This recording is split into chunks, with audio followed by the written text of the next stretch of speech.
poi risale ancora quando scivola e ritorna su.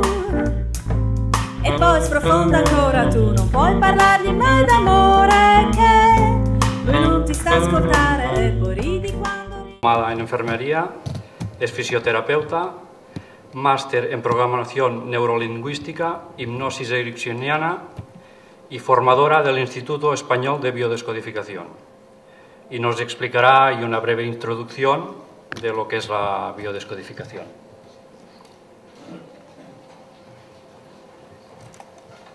¿Funciona? Sí. Si me permiten, me pondré aquí delante. Hablo mejor si estoy de pie y si me puedo mover. Bien, intentaré en un rato explicaros qué es la biodescodificación. La biodescodificación es un nombre que se da porque cuando hablamos a alguien tenemos que poner un nombre, ¿vale? En principio, es una metodología en la que se juntan varias teorías, ¿vale? Y algunos métodos prácticos y enfocados al campo de la salud. Entonces, vamos a empezar. ¿Cómo nos definimos, no? Nos definimos como una ciencia, evidentemente no establecida, porque una ciencia solo es ciencia cuando se establece y lo aceptan una serie de científicos. Pero lo que sí es cierto es que el Instituto Español de Biodescodificación ha hecho la formación en Cuba.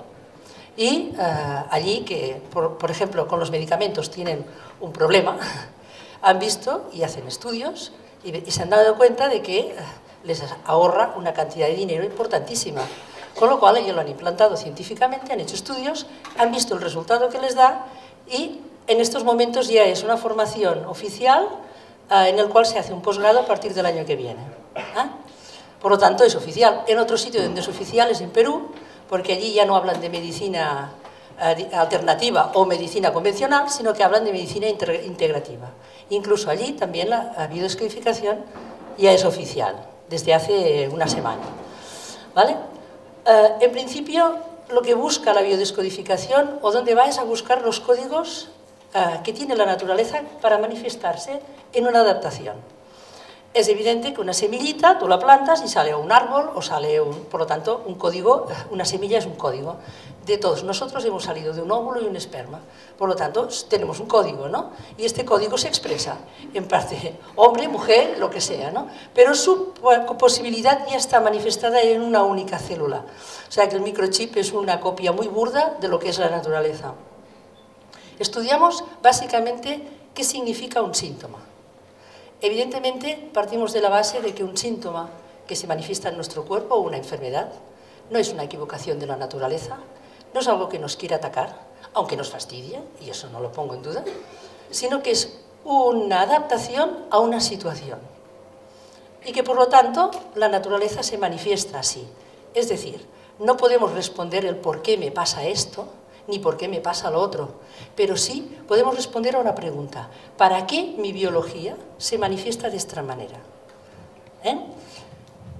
Comprendemos que en la naturaleza todo está codificado, eso es claro, ¿no? Y estudiamos la manera de acercarnos al inconsciente biológico, entendiendo que el inconsciente se manifiesta biológicamente. Vale. Para empezar, entenderemos que si hablamos de inconsciente, al primero que nos vamos a remontar es a Sigmund Freud. Freud, entendiendo como breve historia, Freud fue el creador de los psicoanálisis, quien no lo sabe, fue el primero que habló de lo que es el inconsciente individual. Y se dio cuenta de que la etapa de los 0 a los 7 años era importantísima porque es donde cargamos todo nuestro subconsciente, que es lo que realmente funcionamos. O sea, yo aquí utilizo mi inconsciente para explicaros lo que es la biodescodificación, pero el pH, la presión arterial, la glucosa en sangre, todo esto, quien se cuida es el inconsciente. De respirar también, y de que mi corazón funcione también. O sea, que los 40 millones de funciones por segundo que necesita mi cuerpo para sobrevivir, se cuida el inconsciente.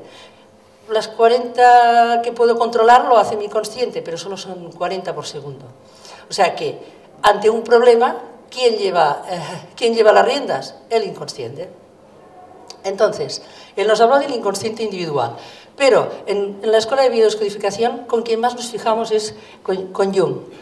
Gustav Jung fue alumno de Freud, pero él ya definió el inconsciente como algo colectivo, como algo que tenemos un inconsciente individual, tenemos un inconsciente que nos une a nuestra familia, pero tenemos un inconsciente que nos une a toda la raza humana, igual que tenemos un inconsciente que nos une a todos los animales y a todas las células, porque la vida es unitaria, empezó en el Big Bang, empezó en el mar, y en hecho, en el ADN tenemos el inconsciente de toda la existencia de lo que es la vida en el planeta Tierra.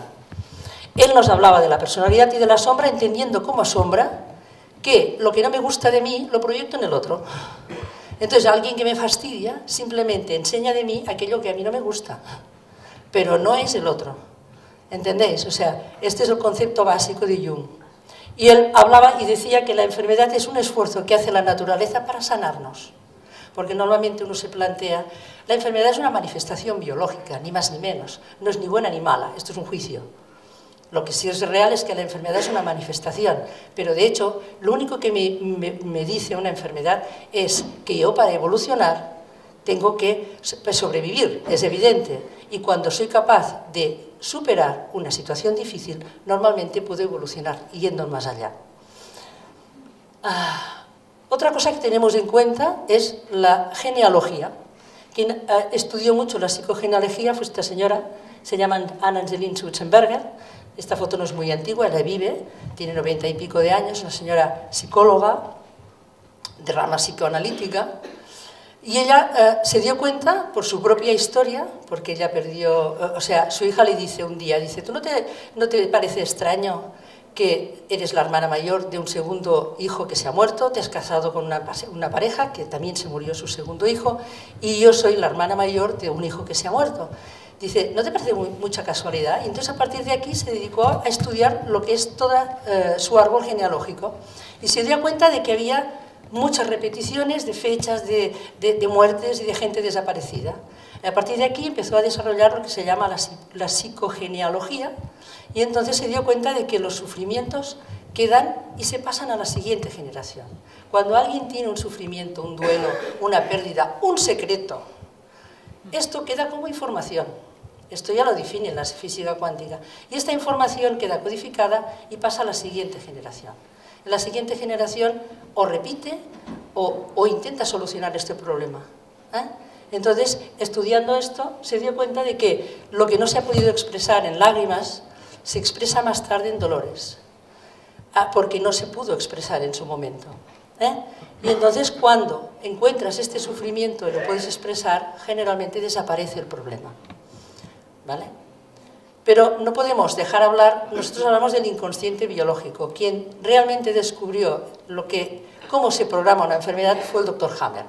El Dr. Hammer es una persona que ha sido muy criticada, porque, bueno, supongo que lo descubrió en un momento y evidentemente topa de frente con el paradigma médico y científico aceptado, ¿no?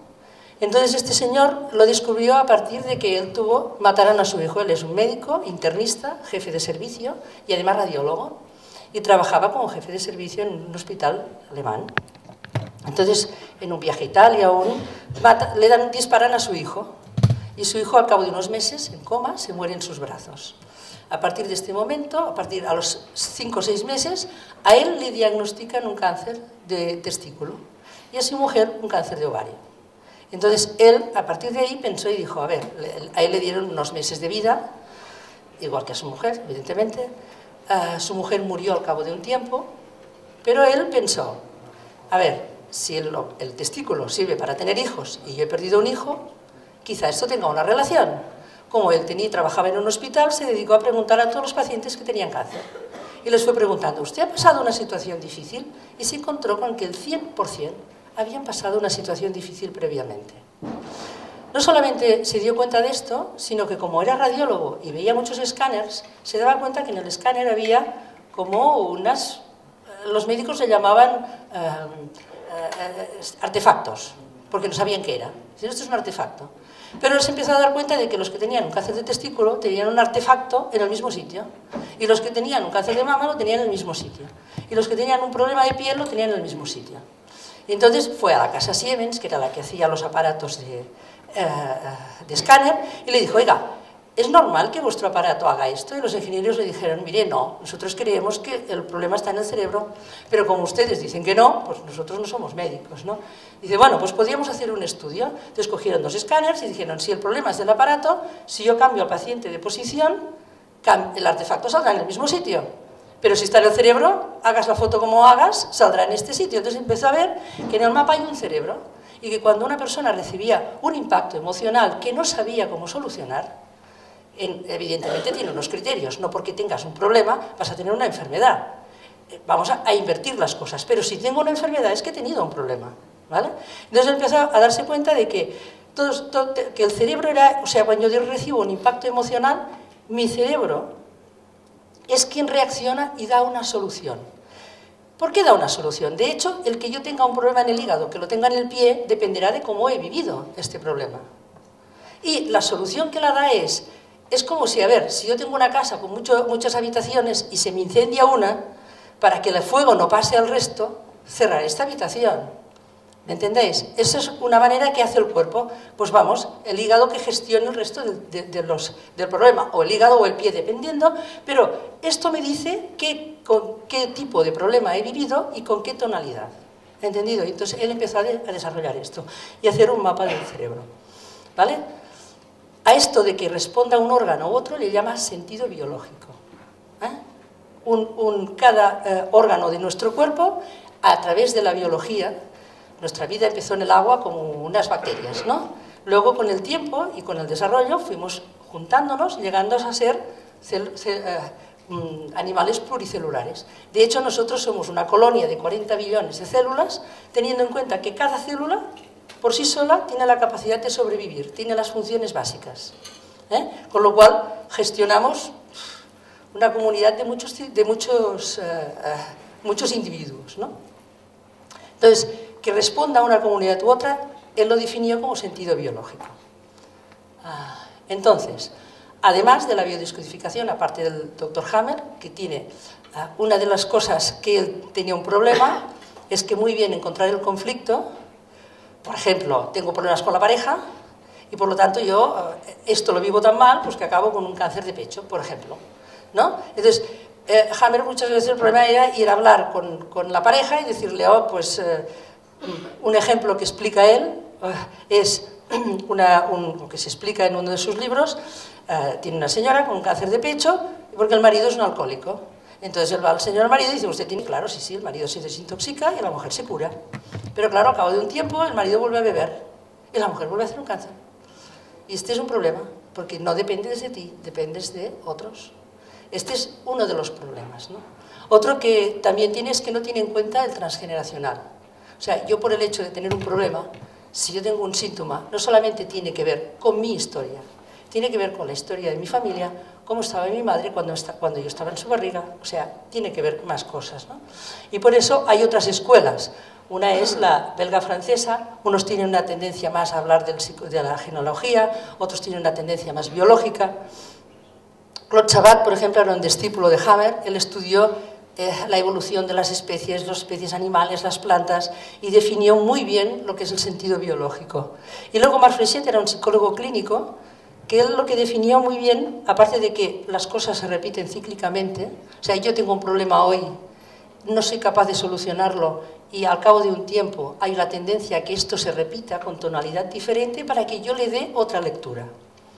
Si he vivido un estrés y no lo he solucionado, mi cuerpo guarda la emoción y me vuelve a pasar la misma lección para ver si le puedo dar una solución diferente. Porque esto tiene el sentido de que así yo puedo evolucionar. Y también descubrió y estudió fue el proyecto Sentido.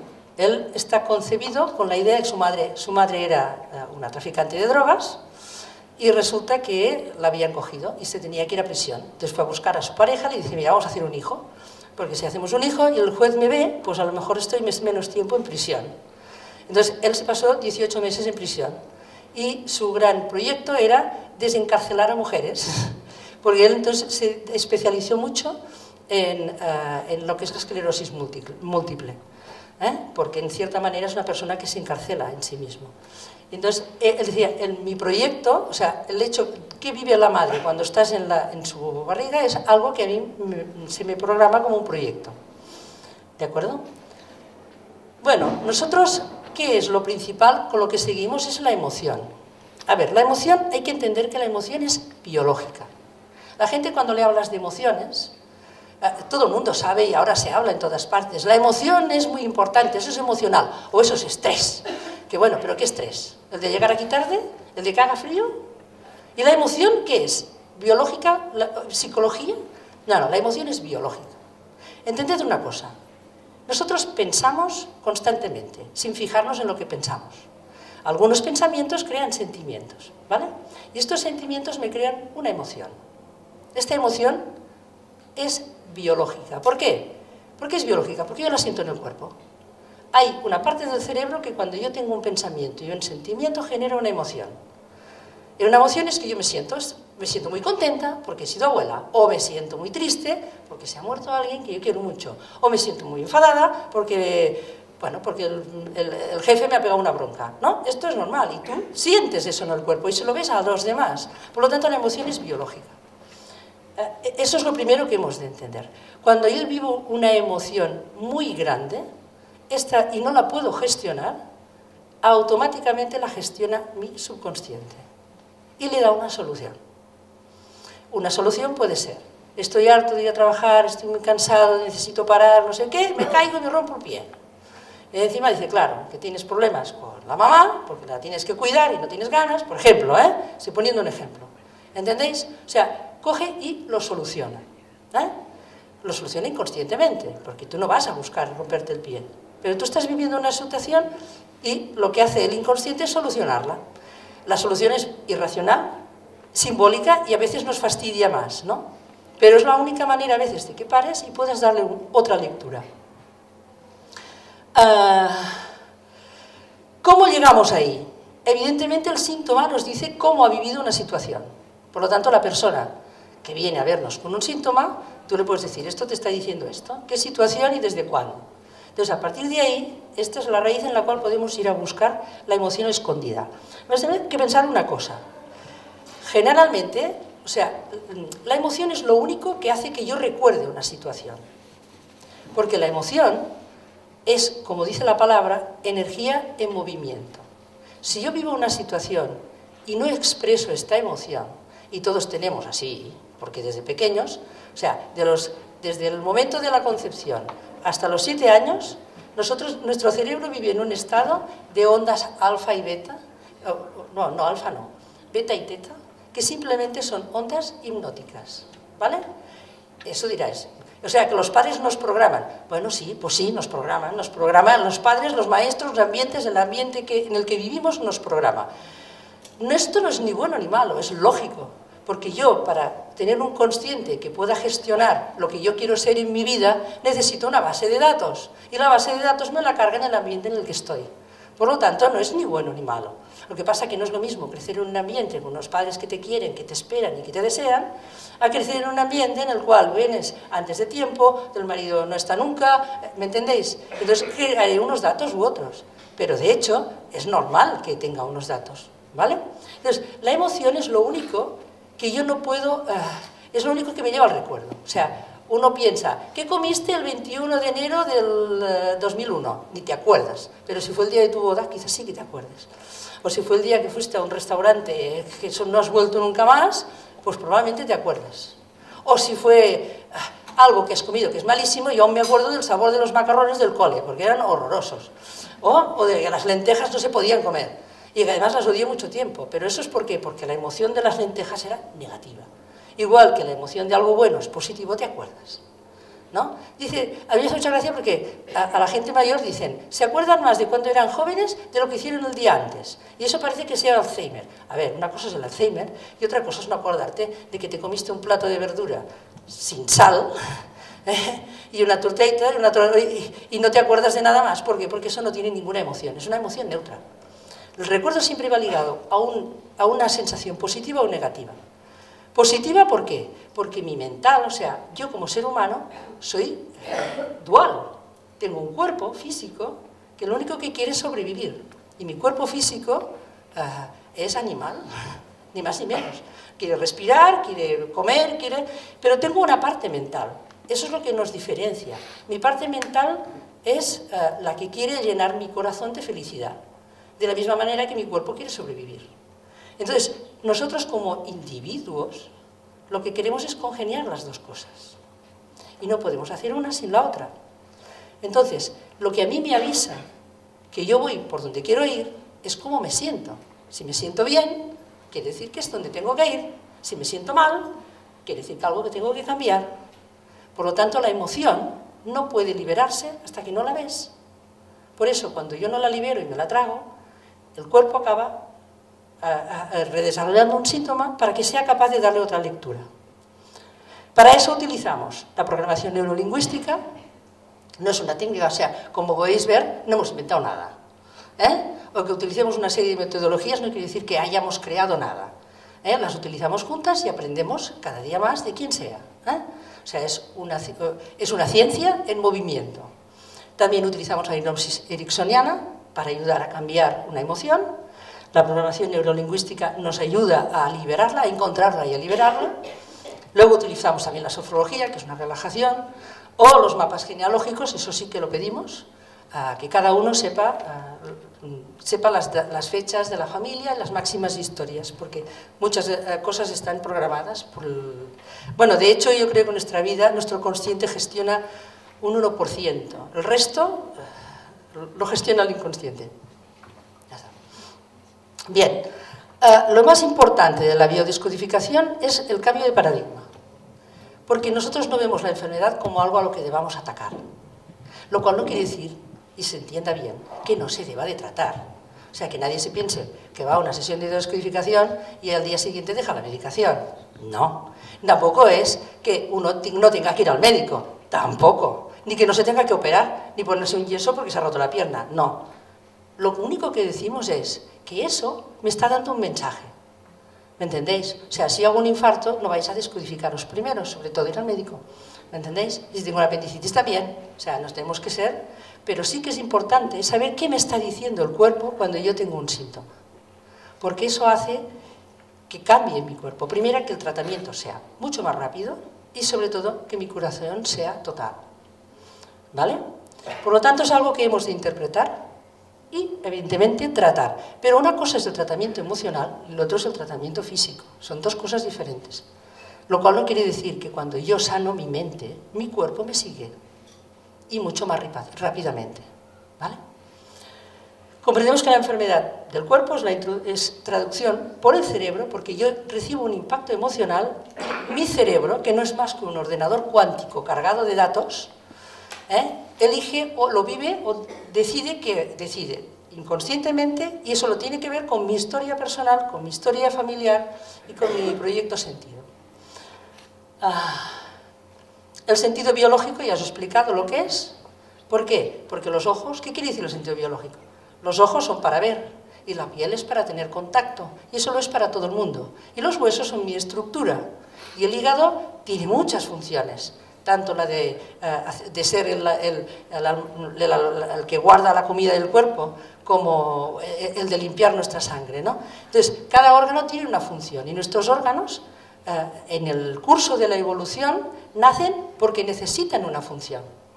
Los peces tienen un esqueleto de cartílago. ¿Por qué? Porque para nadar por el mar no necesitas un esqueleto. Tampoco tienen riñones, porque ya tienes agua todo el día. ¿Quién desarrolla los riñones? Los mamíferos. ¿Por qué? Porque podemos estar mucho tiempo, podemos estar todo un día que no tengamos agua. Por lo tanto, necesitamos un órgano que realmente retenga los líquidos. Cada órgano funciona o se expresa en la naturaleza, se forma a partir de la necesidad que yo tengo. Y si este órgano dejo de necesitarlo, pues normalmente lo que hace el organismo es desecharlo. Esto es lo que, por eso vamos pasando de una función a otra. Pensa, el cerebro y el cuerpo siempre están relacionados. O sea, el cerebro además normalmente siempre funciona por lo que yo he aprendido hasta ahora. Realmente, para que mi inconsciente reaccione de otra manera que yo quiera, tengo que introducirle una nueva información, como al ordenador. El ordenador es una copia muy barata comparada con el ordenador cuántico que tenemos aquí.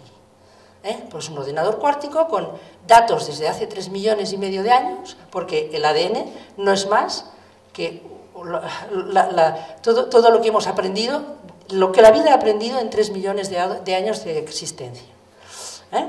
O sea que tenemos un ordenador, y el cerebro es un ordenador fantástico, ¿vale? Pero siempre funciona viendo el pasado. Es decir, si yo, por ejemplo, hago un escáner y toco este dedo, aquí es casi simultáneo el momento en que estimulo el dedo y que se estimula el cerebro en el punto donde está este dedo. En cambio, al revés, si yo estimulo primero el cerebro, cuando llega aquí, llega mucho más tarde. Es decir, esto se hicieron en estudios para saber, por ejemplo, se sabe que la composición del sudor, la acidez del sudor, cambia cuando vemos una imagen desagradable. Entonces se puso a gente con unos electrodos mirando la resistividad del sudor y se ponían imágenes pues, lo más bonito que puedas encontrar y de vez en cuando una de desagradable. Pues el cuerpo cambiaba medio segundo antes de que apareciera la imagen. O sea que nuestro cerebro está preparado para reaccionar. ¿Por qué? Pues lógico, si no, no sobreviviríamos. Estás en la selva, aparece un león con la boca así y como tengas que pensar, ¿qué hago? Hablo con él, le digo que yo no soy bueno para comer, le digo que mejor que lo deje, huyo, dejo los... No, tienes que reaccionar, aquí no piensas. O vas tranquilamente hablando en el coche, conduciendo, y vas hablando, y de repente, pues frena un coche, uno se cruza, y tú haces una maniobra rápida, gracias a lo cual te salvas. Suerte que se cuida el inconsciente, porque si tuviéramos que pensarlo antes, estaríamos muertos, ¿no? Por eso, para la supervivencia es tan importante el inconsciente. Entonces, cuando no queremos reaccionar ante alguien, o siempre, muchas veces pensamos, yo me gustaría reaccionar, ¿por qué reacciono así y no puedo cambiar? No es que no puedas cambiar, es que mi inconsciente tiene como reacción esto por algo. Si yo quiero hacerlo de otra manera, tengo que darle otra información. Y para ello tengo que hacer consciente la emoción que me ha programado esta solución. Siempre el síntoma es una adaptación biológica de supervivencia. Bien, hemos de entender las características del inconsciente biológico. Para el inconsciente biológico el otro no existe. Esto es lo que es más difícil de entender.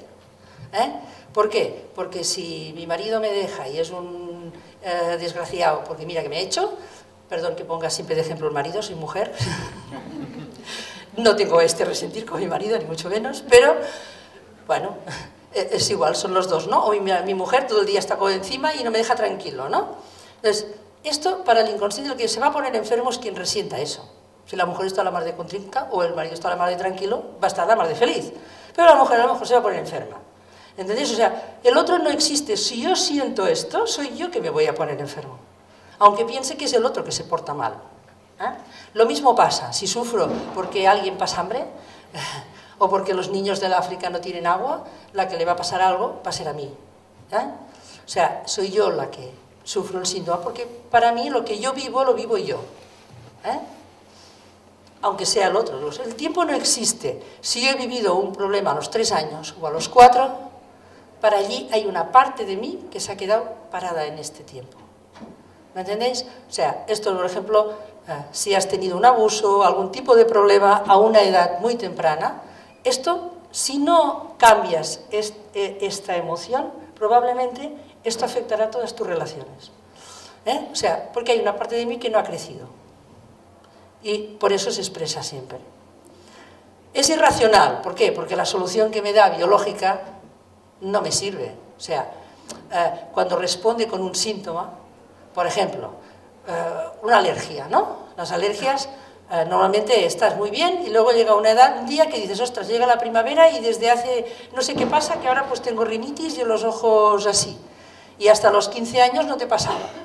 Pero resulta que a los 14 estás enamorado y te gusta mucho alguien, estás afuera en primavera y este alguien te dice que se ha enamorado de otro. Y a lo mejor a ti esto te da pues un... Y luego, mi cuerpo recuerda el estrés. Y cuando responde al polen, responde por el estrés que yo he vivido en un momento en el que algo está ahí. Entonces, en función de cómo yo lo he vivido, si es como un problema visual, si es como me han hecho una guarrada, si es como...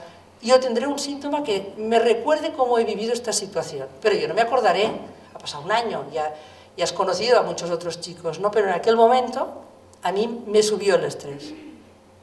Por lo tanto, la solución que me da de que me lloren los ojos o que tenga mocos todo el día es una solución irracional, pero me está diciendo que yo he vivido un problema y cómo lo he vivido.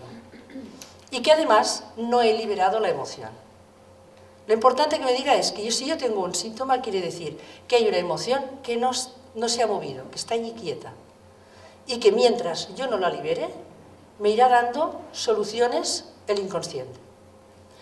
Y por lo tanto, y luego, que mi cerebro no distingue entre lo que es real y lo que es virtual. Se sabe perfectamente que el cerebro, si se hace un escáner, le da lo mismo ver una manzana que imaginarse una manzana. Se iluminan las mismas zonas. Incluso se han hecho muchos deportistas, se entrenan virtualmente, imaginándose hacer aquel movimiento perfecto, pero imaginándoselo. Se programan en sofrología o en así, y realmente mejoran. ¿Por qué? Porque para el cerebro da lo mismo. Yo estoy perfeccionando y realmente funciona. Por eso es simbólico. Le da lo mismo que una cosa sea real como que sea virtual. ¿Vale? Luego hemos de pensar que el inconsciente biológico está formado por 3 carpetas. Uno es el transgeneracional, otro es el proyecto sentido, que es el tiempo en que yo estoy antes de que me conciban, en qué proyecto tengo. Es evidente que tendré un proyecto muy diferente si soy la primera hija y muy deseada, o si soy el primer niño, porque a los niños se les quiere más que a las niñas. Bueno, en cierta manera, yo soy tercera hija de 5 hermanas. Evidentemente esperaban que yo fuera un niño, por lo tanto yo como pequeña me comportaba como un niño. Pues jugaba a pistolas, a pelota, pero las muñecas eran un rollo. Pero, ¿por qué? Porque yo respondía a un inconsciente familiar. Eso no quiere decir que no me quieran como hija, pero claro, tú esperas un niño. Eso no es ni bueno ni malo, pero tú actúas por el inconsciente familiar. Estás diciendo a la familia, ¿queríais un niño? Pues yo quiero coches. Coches y pistolas. Y luego decía, no me puede ser, ¿cómo le vas a comprar una pistola?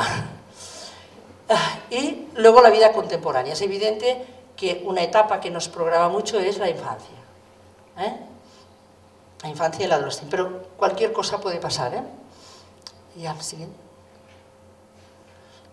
Bueno, para acceder al inconsciente necesitamos un diagnóstico médico, porque eso nos permite buscar el sentido biológico. Cuanto más preciso es, preciso es el diagnóstico, más sabemos qué tejido afecta, más fácil nos es llegar al inconsciente biológico. Porque si algo nos equivoca el cerebro es la naturaleza economiza por sistema. O sea, si tienes suficiente con que tengas un dolor de estómago, no vas a tener un dolor de estómago, un dolor de pies y un dolor de espalda, a no ser que tengas varios problemas. Entonces, o sea, economiza sus... entonces, cuanto más sabemos el tipo de tejido, más fácil nos es. Y más fácil nos es llegar a la situación en la cual programa el síntoma. Buscamos el diagnóstico biológico, y aquí buscamos cambiar la emoción. Luego, la enfermedad consideramos que se puede manifestar de manera coyuntural, solo un 10%, tirando largo. Coyuntural quiere decir, yo tengo un shock y al cabo de un tiempo tengo un síntoma. Encuentro el shock, desaparece el síntoma. Eso pasa en las alergias y para de contar. Y no en todas, Porque nosotros pensamos que nos damos cuenta o cada día vemos que la enfermedad es algo estructural. Es algo que se repite dentro de una familia o dentro...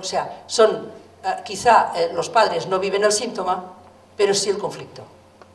Entonces, cuando el hijo o el nieto tiene una situación parecida, desarrolla el síntoma. Esto es lo que nos encontramos bastante. Por esto creemos que la enfermedad tiene un 90% de estructural. Bueno, yo para acabar, este doctor se dedicó a estudiar a la gente longeva, que pasaba de los 90 y que además estaba físicamente bien. Y entonces empezó a dar un estudio de ver cómo vivían esta vida y qué era la diferencia de que ellos se sintieran tan bien y estuvieran tan bien. Entonces, él se dieron cuenta, entonces, en cierta manera, que había, él decía, el doctor, que las conductas S, o sea, la serenidad, el silencio, el sabor, el sexo, es muy importante el sexo, porque es la energía de vida, si esta la tenemos que tener equilibrada. La sonrisa, el sueño, todo esto promovían la segregación de serotonina. La serotonina es una hormona que lo que hace es relajarme, calmarme y que a mi cuerpo le permite crecer. Se han hecho estudios en que pensad que lo que hace que una célula crezca y se desarrolle es el ambiente. No son nuestros genes. Nuestros genes tenemos los que tenemos, pero todos, o sea, tenemos desde la evolución, tenemos nuestro ADN tiene 3 millones de años de evolución. Entonces, nuestros genes no deciden mi enfermedad, nunca. El gen simplemente es un código de planos.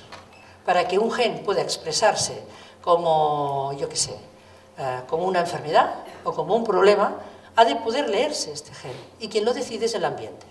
Esto hizo un estudio, un doctor que se llama Bruce Lipton. Él cogió células madre, que son genéticamente iguales, y las hizo crecer. Y estas células las colocó luego en 3 placas diferentes, cambiando el ambiente, ¿no? Cambiando la alimentación. Entonces, de estas células, unas hicieron hueso, otras hicieron tejido conjuntivo y otras hicieron tejido adiposo. Con lo cual ya quedó claro que las células reaccionan al alimento, al ambiente. Lo que pasa es que el ambiente de nuestras células lo deciden nuestras emociones. Pero nuestras emociones las deciden nuestros pensamientos y nuestros sentimientos. Nuestra gran fuerza es poder observar nuestros pensamientos, nuestros sentimientos y cambiar nuestras emociones. Entonces las conductas S generan actitudes de ánimo, de amor, de aprecio, de amistad. Entonces, en cambio, cuando tenemos conductas como resentimiento, rabia, pues estas nos generan cortisol. Y el cortisol es una hormona corrosiva que nos traen actitudes como la depresión, el desánimo, la desesperación. Pero vamos a entender bien esto, porque no estoy diciendo que la rabia sea mala, ni que el enfado sea malo, ni que la tristeza sea mala. Nuestro cuerpo está preparado para tener y sentir estas emociones, y de hecho se han de expresar, porque son las que me ayudan a sobrevivir. El cuerpo simplemente tiene emociones.